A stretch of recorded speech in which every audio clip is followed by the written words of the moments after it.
And I'd like to call the Beloit City Council the meeting to order at this time. Can we have a roll call? Roll call shows, with the exception of Councilor Blakely and Councilor Florbeck, all are present. Thank you. And before we go to item 2, the Pledge of Allegiance, I just want to say after item 3, special orders of the day and announcements, we will be moving up item 11A after that. So now would everyone please join us for the pledge? Pledge allegiance to the flag of the United States of America and to the republic for which it stands, one nation, under God, indivisible, with liberty and justice for all. Thank you. Next item, please. Item 3 is special orders of the day and announcements, and there are none. Thank you.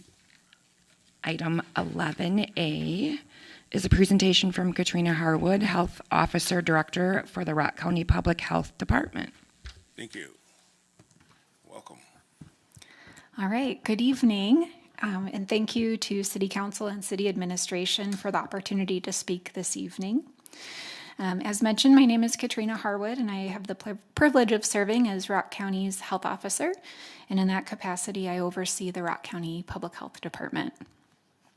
As the slide indicates, my presentation will be focused on our office or physical presence in Beloit.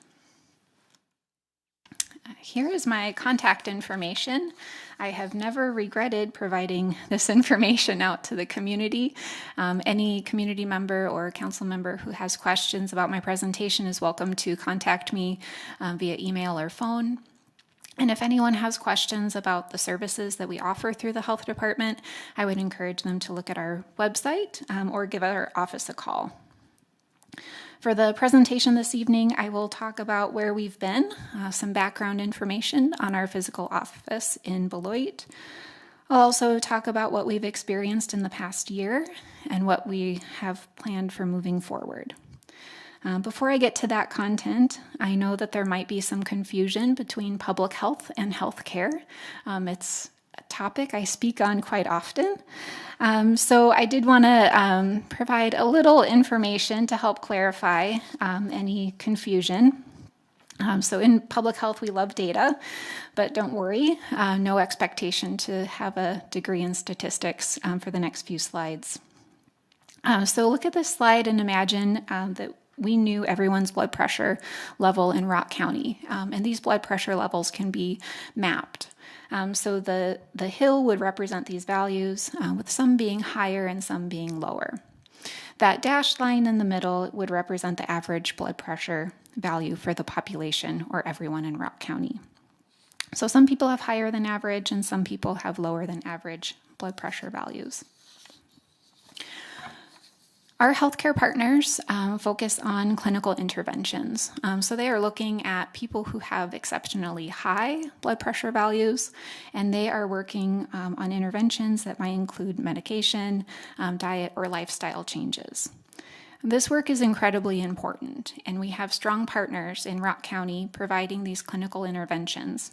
One of those partners is Community Health Systems of Beloit, where we partner quite tremendously on through various initiatives that we're involved in.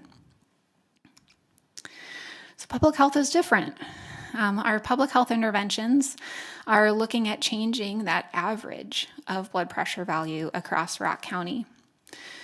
That change in average reduces the number of people who would fall under that blue line and who would need that clinical intervention.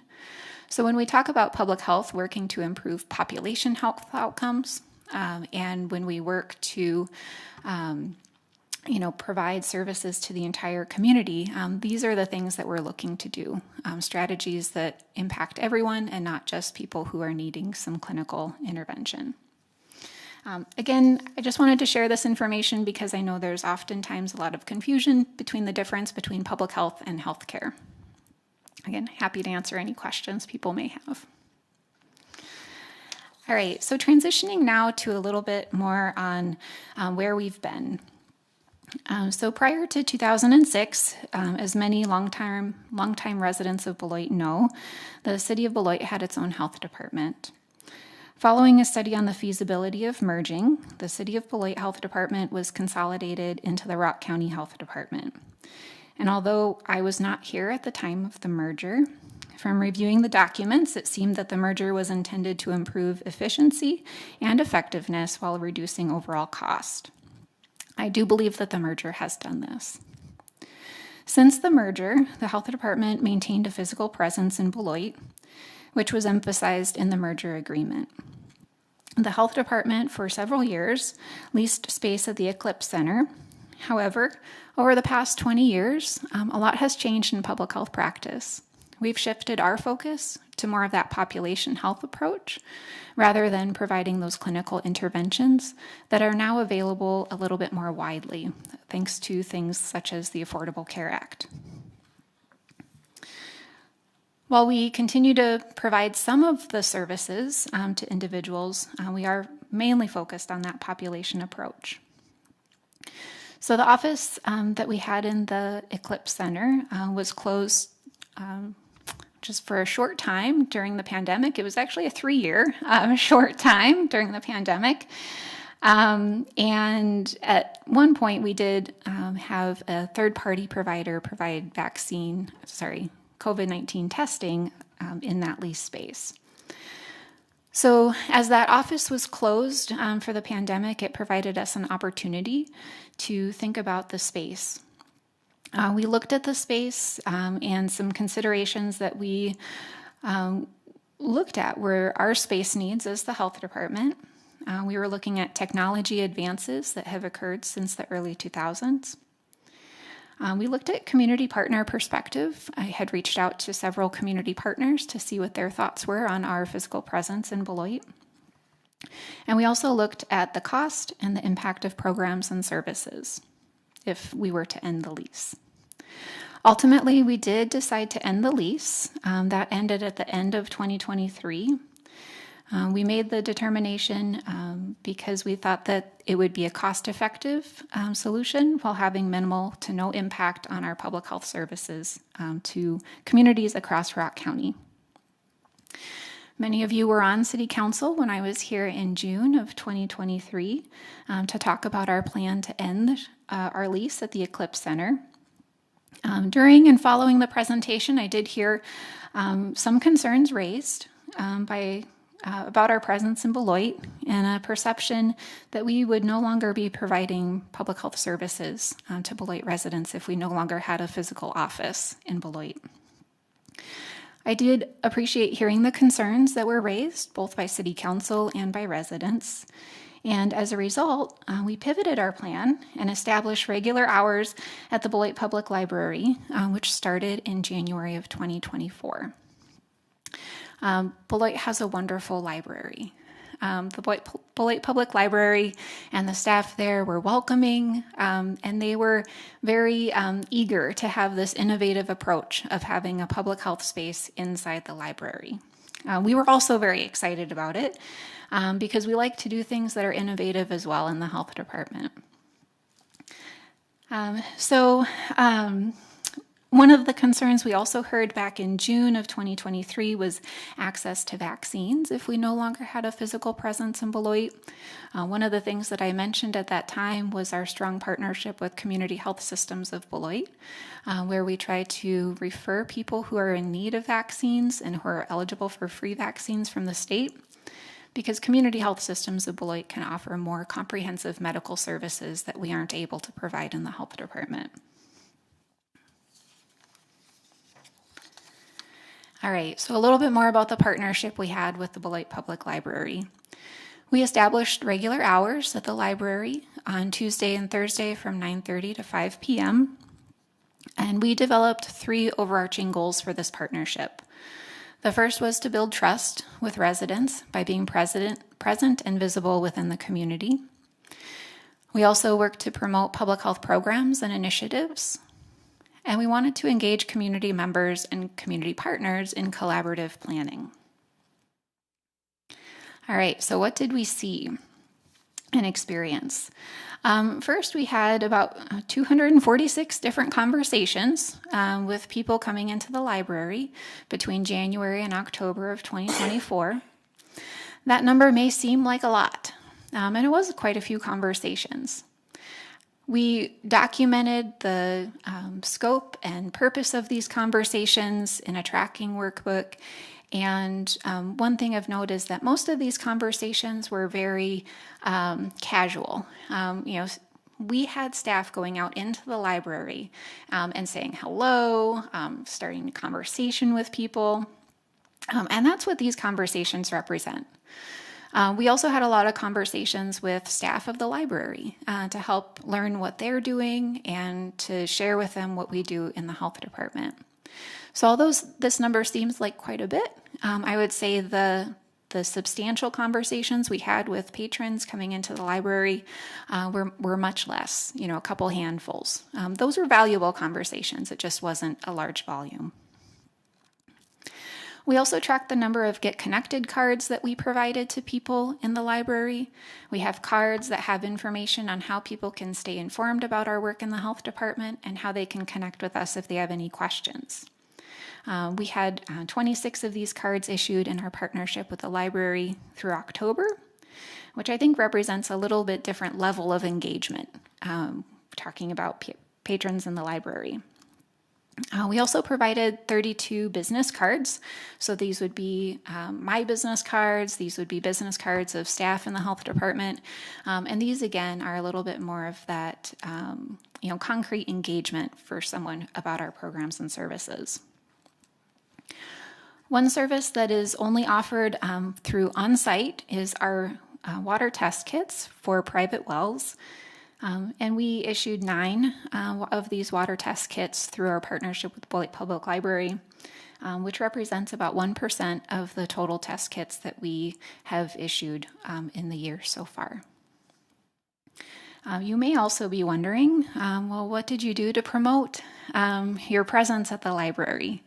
And we promoted our presence through our social media accounts, our listservs. I know the City of Beloit promoted the partnership as well as the library. In total, we had 25 what I would consider media mentions. So these were social media posts or articles in the Beloit Daily News mentioning our presence at the library. So I think that is a pretty good kind of effort to communicate to the public that we're available. Back in June of 2023, when we heard concerns about vaccine access, we also established a process by which we can accommodate people who had transportation barriers to getting vaccines up in our Janesville office. And during this time, we have had no requests for those accommodations for transportation barriers. All right, so I also wanted to give a little information about what we do in the health department on our reach. So our commitment to serving the City of Beloit residents and the greater Beloit community goes beyond having a physical location. As the local health department, we are often what I consider hyperlocal in that we are in people's homes and we are in people's businesses providing our services. So for example, to reduce the risk of disease transmission, we license and inspect businesses such as restaurants, pools, and mobile home communities. 28% of the facilities that we license and inspect have a Beloit address, which is pretty representative of the total percent of the population of Rock County that Beloit represents. 41 of all communicable disease investigations that we complete in the health department are for residents with a Beloit address. A little bit higher than what we would expect based on the population size of Beloit compared to Rock County. 46% of all follow-ups for childhood lead poisoning are Beloit addresses, so we are in the homes quite often for children who have lead poisoning. And I think this last one speaks to the partnerships we have in the Beloit area, in that 48% of our outreach events that we attend in Rock County are within the City of Beloit. I think we get invited a lot in Beloit, which is just wonderful. So that's kind of what leads to us being present here at different community events a little bit more than other areas of the county. As I mentioned before, we had 246 conversations at the library. I don't have the specific number of conversations we've had through these other outreach events, but I know that they are much greater. For example, we went to an event at the school district of Beloit And we were able to engage with many, many families about our services. All right, next action. So from the presentation, I hope you're able to see our commitment to providing public health services in the city of Beloit. As a relatively small team compared to our population size, we need to continually look at where and how we invest our most critical resource, which is our staff. We are therefore intending to adjust our partnership with the library to be based on specific events or activities rather than standard hours. So for example, you can see on the screen here, we had two recent outreach events. One was an outreach event in partnership with Vivint Health and Yellow Brick Road around HIV and AIDS awareness. And then we also had another recent one held at the Beloit Public Library as a listening session on how the county can implement or spend the opioid settlement funds. So these are the types of events that we want to continue to focus on in our partnership with the library. I think this one provides that opportunity for residents of Beloit to engage with our staff and engage in some of that collaborative planning. And also, we get a little bit more media attention when it's around a certain event. So this change, of course, likely raises the topic of the 2006 merger agreement again. And to ensure that the agreement aligns with current practices, we are planning to work with the city manager to bring an updated or amended MOU back to City Council in January. I think an updated MOU is important to address expectations for the health department's physical presence and also to ensure that the agreement reflects other changes that have occurred since the early 2000s. So that is all I have prepared, but I would at this time welcome questions or comments from City Council. Any questions? Thank you very much. Thank you for your presentation. Thank you.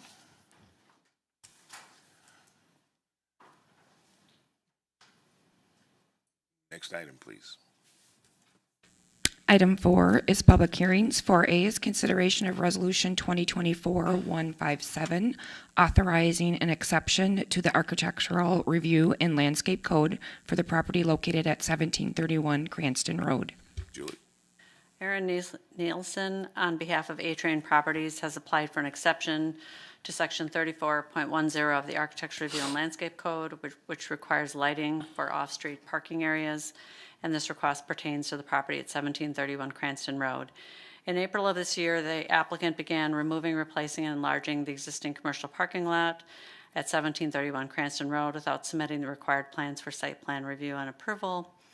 A site plan is required when an existing parking lot or paved outdoor storage area is enlarged by 25% or more, or when 25% or more of its surface is removed and replaced with a new paved surface.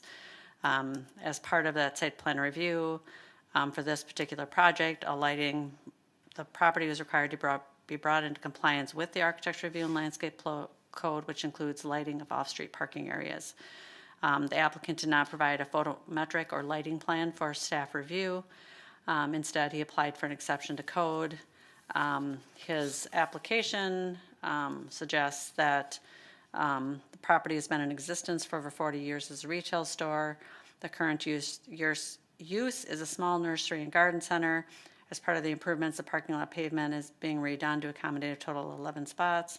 The business closes at 3 on Saturday and 6 p.m. during the week, and ambient lighting from the existing sign and building is enough to light the area. The cost to install additional poles and lights to light the parking lot area that isn't used outside of normal business hours would be cost prohibitive for this owner. Under the code, there are 4 criteria that must be met in order for council to approve an exception, and those are that such exceptions are in harmony with the general purpose and intent of this chapter.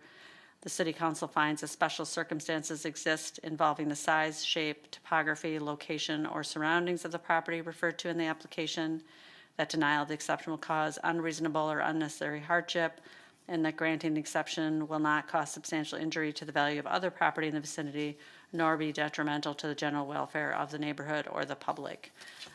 Staff reviewed this, and included in the staff report our explanation of the criteria, which we do not think that any of the criteria were met, which is what we presented to Plan Commission Plan Commission held a public hearing and recommended denial of the request for an exception as they felt the standards for the exception were not met.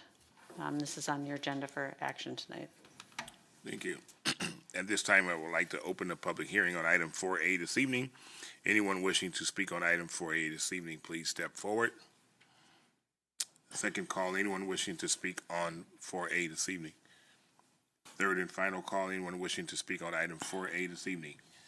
Seeing none, I would close the public hearing on item 4A and entertain a motion from council. A motion by Youssef. Second. Second by Terrell. Any questions or comments from council? All those in favor of approval say aye. Those opposed say nay. Nay. Next item, please. Item 5 is public comments. We have reached the point on the agenda for residents to speak to the council about issues that are coming before us or may come before us in the future. Council members may not act on any requests at this meeting, but may refer a speaker to staff for assistance. We ask that you hold your comments to 3 minutes or less and refrain from personal attacks of any kind. Public comment is a courtesy, and we expect everyone to conduct themselves in a civil manner. Madam Speaker, were there any public comments forms filled out this evening? There was from Lou Pier. Thank you. Please step forward and state your name and your municipality, please.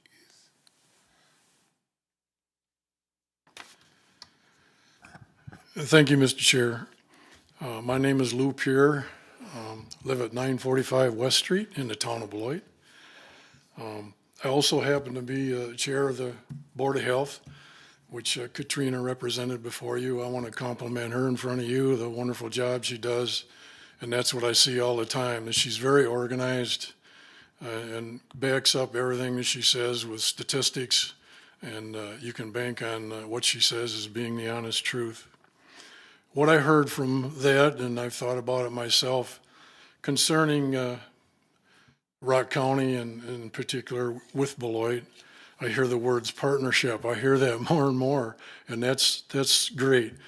But it also needs to have action with it, and that's what you saw this evening, that Katrina showed you how there was action there. There wasn't just going to be a splitting up of the offices, but the real thing that has to happen is that the community needs to be served, and that's what you can see there. That's the goal that it should be. So I want to thank you for the opportunity to back that up.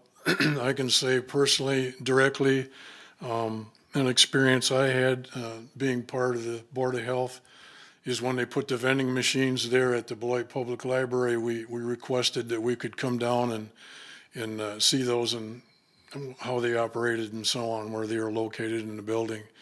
And the library was very cooperative in allowing us to do that. In fact, what we decided to do that month is to hold our meeting at the library. And I can't tell you how warm they made us feel. Just the room that we were in was, the chairs were all there, tables as they are at a lot of meetings. But I mean, you can tell when you walk into a place when they're really grateful that you're there. And that's the way we felt. And that's been our experience. And thank you very much for allowing that to happen. And Narcan and the services that vending machine gives is just, if you save one person, great, but it's done a lot of work. So we really appreciate that. I happen to live here, as I said. I've been a lifelong resident, except when I was in the military for 3 years. And so I feel what you feel. As a citizen of Beloit, graduated from Beloit Memorial High School, experienced all of that. And so I'm constantly on the lookout that Beloit and the surrounding community is being served properly. I've been on the county board for 18 years, so I've been doing that for a while. And to show how we're going back and forth, there's a guy named Kevin Levy that I think you guys know, and he's now the chair of that board. So as you can see, we're all in this together, trying to make the best we can for our community and citizens. Thank you very much. Thank you. Any other forms? Was it? Were there any emails? There was. Thank you for taking this first step towards achieving carbon neutrality for the city of Beloit. I am so pleased and excited to learn what the recommendations will be and to advocate for their implementation. Gratefully, Jenny Hoopel. I am writing to request urgent action to unify our community in order to protect marginalized groups of people living in Beloit. Since the November 5th election, at least one community member has posted a hateful message asking people to turn neighborhoods into ICE. The post contains discussions with people naming homes where people live and speculating about their citizenship status. There may be a national dialogue about immigration, but Beloit is a city and moreover a community. Communities are safer, healthier, and more prosperous when people are neighborly, and we can all be supportive and look out for each other's best interests. I am imploring the school district of Beloit to issue a resolution that calls for the Beloit to unify around the shared goal of having a safe, healthy, and caring community. This can only work when there is public trust in the city, the police department, the hospitals, the school district, and other agencies. People who may otherwise report crimes, including negligence and abuse of children, might be unwilling to contact authorities if they are afraid that the Beloit Police Department may be working with ICE. Furthermore, people with communicable diseases may not seek care if they're afraid that they can be reported. Families who are unsure of local cooperation with ICE may not send children to school, causing a loss in learning, a rise in truancy, and all of the negative impacts that go along with it. Because communities are interconnected, these are just a few examples of how one group of people being targeted has the potential to make all of us less safe and less healthy.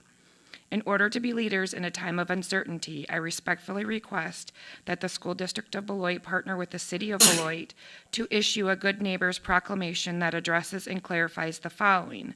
Affirm that we are one community and work best together when we are good neighbors. Clarify what protections and privacy people have when they file a police report. Seek help from the city. Go to a hospital, or send their children to school. Identify resources for people who have legal questions. Furthermore, I respectfully request that the school district of Beloit sends information to all families explaining what privacy protections there are under FERPA. The information should also include resources for families who have been worried, including contact information for community resources, such as the LULAC group, Hispanos Unidos, and other organizations where people may find help. Finally, the district should provide counseling and groups for students of all ages and families who may be experiencing extreme anxiety over what may happen to them in the coming months. Thank you for considering my request to partner with the city of Beloit on a proclamation, communicate with families, and to provide resources and counseling for students and families who are adversely affected by the statements and plans of our president-elect. All of us are important, an important part of this community, and we are all interconnected. What is hurtful to one is hurtful to all, and I urge you to act quickly to take meaningful and visible steps to make our community safer, healthier, and more caring in a time that is uncertain for so many of us. Rihanna Roach, Donissa Thornton, and Brittany Kelso. This is Brittany Keys, Beloit resident and parent in the community, writing to express gratitude for the efforts to calm and slow traffic on Milwaukee Road. The speeding and reckless driving along Milwaukee Road have been an ongoing concern since my family moved to Beloit almost 10 years ago. Many neighbors avoid walking on the sidewalk, especially with their children, along Milwaukee Road due to concerns with safety. My husband does not like my daughter and I to walk to her neighborhood elementary school because we've seen countless tire tracks on the terrace and mailbox smashed. When we do walk to school, it is almost guaranteed you will see at least one incident of reckless driving. The speeding and traffic concerns make beautiful Leeson Park across the road nearly inaccessible by foot and makes it unsafe for school children to walk or bike to Franfrusen Intermediate. More people would walk and bike places if it was safe to do so. This is why I applaud city staff and leadership for trialing traffic calming for a portion of Milwaukee Road. This is a proactive step to make our roads safer and communities safer. There is plenty of research that shows the wider you build roads, the faster drivers feel they need to go, and the faster they will drive. There are many state highways that wind through communities, and it is normal to have slow merge and carefully and respectfully drive through the residential areas of said highways. Road diets are a great strategy to slow speeds. Decreasing congestion or number of cars is more complex and requires offering safe, accessible, affordable, and convenient alternatives, whether walking, biking, or public transit.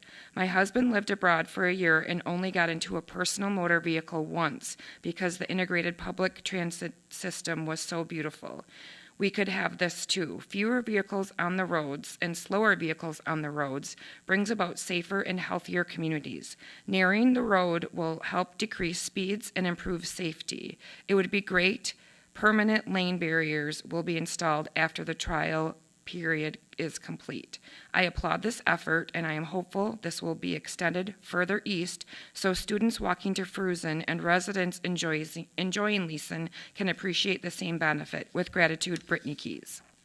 That's all. Thank you. Is there anyone sitting in the audience that did not fill out a form that would like to speak this evening? Seeing none, I would like to close the public hearing public comments at this time and move to the next agenda item.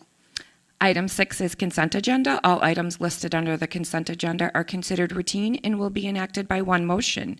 There'll be no separate discussion of these items unless a council member so requests, in which event the item will be removed from the general order of business and considered at this point on the agenda. Would any council like anything removed from the consent agenda? Seeing none, the consent agenda consists of items 6A through 6F. Is there a motion to approve? I move that we approve. Motion by Counselor Dent. Is there a second? Second by Counselor Day. Questions or comments? Seeing none, all those in favor of approving the consent agenda say aye. Aye. Aye. Any opposed? Hearing none, that passes. Next item, please. Item 7 is licenses. There are none. Item 8 is ordinances. 8A is consideration of ordinance number 3858 to annex 5 properties located on the 9400 to 9500 block of South Creek Road and the 2300 block of Murphy Woods Road from the town of Turtle to the city of Beloit. Second reading. This is on our agenda for a second reading. We have had the presentation. Is there a motion to approve? Move. Motion by Terrell, second by Adama. Any questions or comments? All those in favor of approval say aye. Aye. Aye. Any opposed? Hearing none, that passes. Next item, please. Item 9 is appointments. And if we can have the names of the. Yep, we have Alcohol Beverage License Control Committee, Thomas Fleming. Appointment Review Committee, Christian Moore. Business Improvement District, reappointment of Courtney Prentice, reappointment of Dennis Sens, and reappointment of Kelly Eckstead, and Municipal Golf Committee, Isam Alamin. Is there a motion to approve? Move. Motion by Terrell, second by Day. Questions or comments? Seeing none. All those in favor of approval say aye. Aye. Aye. Any opposed? Hearing none. Those passes. Next item, please. Item 10 is councilor activities and upcoming events. Counselor Adama. Nothing to share. Counselor Day. No report, thank you. Counselor Terrell. Just want to say happy holidays, everybody. Happy New Year. Wishing the best for all, and of course your families as well. And always be thoughtful and thankful of the ones around you. Thank you. Thank you. Counselor Dench. No report. And I have no report, so that closes council activities and upcoming events. Next item, please. Item 11 is city manager presentation. 11B is presentation on residential development. We'll have It's getting there. Julie and the city Oh, no, manager. it's got Present. Jerry? It'll just be Julie. Okay.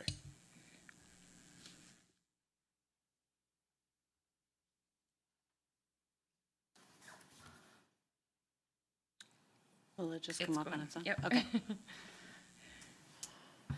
So the city manager asked me to give an update on residential developments. And so over the last couple of years, we know a lot of people have come before you asking for more housing, that we need more residential options. And the last couple of years, you've approved a number of developments. We have some proposed developments that are coming forward end of this year into next year, and then I want to just share some future options that we are considering. So for the approved, I don't know if you recall this, but Legacy Turtle Creek which is behind Menards, was approved by City Council in May 2023. They have not yet submitted their PUD final plan, and my understanding is they just, with the economy and rates and costs and stuff, they haven't moved forward at this point. But it's a market rate housing development with 6 two-story multifamily residential buildings, a clubhouse, side amenities, include the fitness center, gathering space, patio, pet washing station, and private pier. They do need to submit a PUD final plan, must be approved by May of 25, or that PUD approval will lapse. We will make sure we reach out to him to make sure he's aware that if he still intends to pursue this development, that he would need to get that plan in this spring. The Rock River Townhomes at 1642 6th Street was approved by council in January of 2024. And as a reminder, this is an affordable housing development, which is 88 units. They initially applied for tax credits in 2024. They did not make the cut, and they were not awarded funds. But because they still have the home ARP funds from the city and about $1 million, they plan to apply for credits again in early 2025. Under our home agreement, they have 2 shots at credits. Otherwise, then we will look, we will put out a new RFP to see if there's somebody else who could be successful in getting credits using that $1 million that we have. If approved, they would likely begin in late fall of 2025 or spring of 2026. And then the Oak Park Place is the old Y site. So you approved this in December of 2023. And this is an affordable housing development. The phase 1 is a 55-unit building. The plan is to do, if that was successful, to do a second building. They have not yet applied for credits. You did award them $3 million in TIF housing funds, and they do, my understanding is they do plan to apply for those credits in early 2025, and I think the county might have also given them money. And if approved, they would likely begin construction in late fall 2025 or spring 2026. If the 6th Street development would fall apart with credits and this development would get credits, that home ARP money could be switched to this project. And so we would still try to find a project for those home ARP funds if 6th Street didn't get funded. With both of them applying for competitive credits, that's not always great, but we'll see how they do. And then this is the Eagles Ridge development called Meadowlark that you guys recently approved in November, with 94 residential units in 7 buildings, and you also gave them $3 million in TIF housing funds. They have planned to apply, I think they did apply for tax credits this year, and if approved, they would likely begin construction in 2025. If they were successful in putting that deal together, you'll see some additional action steps like development agreements coming up in 2025. And then the Western Hills subdivision, this was a subdivision that was platted, I think, in the 60s. And then when Larry was city manager, we had worked with them to do, put in the infrastructure on this subdivision because the streets had never been put through. Ultimately, the developer ended out not paying taxes and the lots went to Rock County. City Council then authorized the sale, or we were authorized to buy these lots from Rock County, and then City Council approved the sale of those lots to Acadia Homes. Building permits were issued on 11 new single-family houses on Christilla earlier this year. 4 of those homes will be sold by the end of the year. They recently applied for an additional 6 permits, which we expect will be issued in the next week, and so they're continuing to move along, and those are market rate units, and they're selling about as quickly as they can put them up. Earlier this year, you awarded home funds to Community Action and Wisconsin Housing Partnership to build 4 new houses. 2210 Forest Avenue, they put the basement in this fall. 1115 Summit, I haven't been by there, but we did issue a building permit. And 1321 and 1325, they're currently in the process of putting one of the basements in. They actually made our street very dirty today, so I sent Mitch out to take a look at that. But these will be 4 new single-family houses that will be available to low and moderate income homeowners by probably the end of the 3rd quarter of next year. And then this is just what we're seeing from market rate single-family construction. So in the past, probably several years, we saw, in like 20 to 27 permits each year, except 21 when we had 55, but our average is 23 going back to like 2008. But through the end of November, we had 41 permits. We've got an additional 6 that came in. This gives you the location of where those are. Western Hills is that subdivision that I just showed. You're seeing there were 15 in Eagles Ridge, 2 to finish out Deerfield, 4 in Elmwood Commons, 1 in the Oaks Plat 2, and then you've got a couple which were just, I think they were mostly rebuilds of houses that were demolished for one reason or another. But it's a real positive trend that we have in terms of just the market rate, single family. And then for the proposed residential developments, at Plan Commission on Wednesday, Plan Commission will be reviewing this preliminary plat, which is the rest of Elmwood Commons. So this is a piece of land that I think maybe Marty remembers and Kevin, where we had a bunch of requests for multifamily on this site. And there was always the issue of that Cadillac Drive going through. So what the city budgeted in the CIP was extending that, having us build to get that street through. And then Next Generation is planning to build this out starting next year. And so the preliminary plat is on for Plan Commission review on Wednesday. They will ultimately do a final plat, which will come before council, and then we'll negotiate. We already sent them a development agreement. But then we'll have a development agreement before you as well. They're expecting to begin construction in 2025, and then we will work with them to get the street in as part of the development. And then the Eagles Ridge subdivision, at this point, they are, that started in like 2003 and kind of slowly moved. They're planning to do a preliminary plat for the rest, so all the way down to Collie. And then the city council had funded with, I think, both ARPA and TIF housing to put in a lift station, which is what is necessary in order for the rest of this development to occur. And then they will likely start down at the southeast corner and then work their way up to where the rest of the subdivision is. This is also on the Plan Commission agenda for Wednesday. And then they've also submitted a 1-lot certified survey map for that lift station because my understanding is we will be buying it for $1 or something like that. You'll see that as well for the lift station. And then we're beginning work on a development agreement for this as well. And then Creek Woods was the annexation that you did the second reading on. They have shown us some designs, but nothing that's ready for public review. But they're beginning work on a preliminary plat, and they've already been doing preliminary engineering on this particular site. And so we anticipate a preliminary plat early 2025, a final plat probably by the end of the year, and it's moving forward through this year on the development process. And then on the future side, this may not be the option we'll look at, but this land, we've owned that land. The city has owned this land north of Burton for a long time. I think Woodman's gave it to us either donated it or for really cheap. We've had a number of people look at it. No one's really pulled the trigger. We asked the consultants for the comprehensive plan to kind of show different options for this, to show you low, medium, and high density options. And so the city manager has asked us to look at doing RFPs for this site to see if we can interest a developer in this site.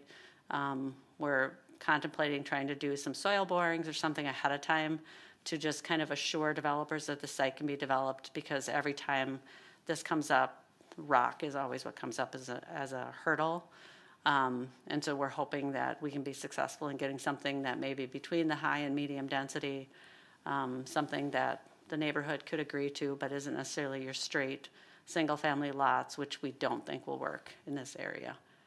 And then lastly, with the Hanchett Bartlett homestead being sold and no longer being owned by the Historical Society, this land will ultimately come back to the city. It's just being leased, was leased as part of that site, and we would hopefully do an RFP before the end of the year to try to identify a developer. The guy who bought the homestead is already interested in developing a concept plan, so he may ultimately be our developer. But we think getting these sites like north of Burton and this And, maybe if at one point the school district does the same with some of these school sites like McNeil, those all could be good housing sites that are in our existing neighborhood, easily serviced by utilities, and that then we could, get those converted to residential. And with that, if you have any questions, I'd be happy to entertain them.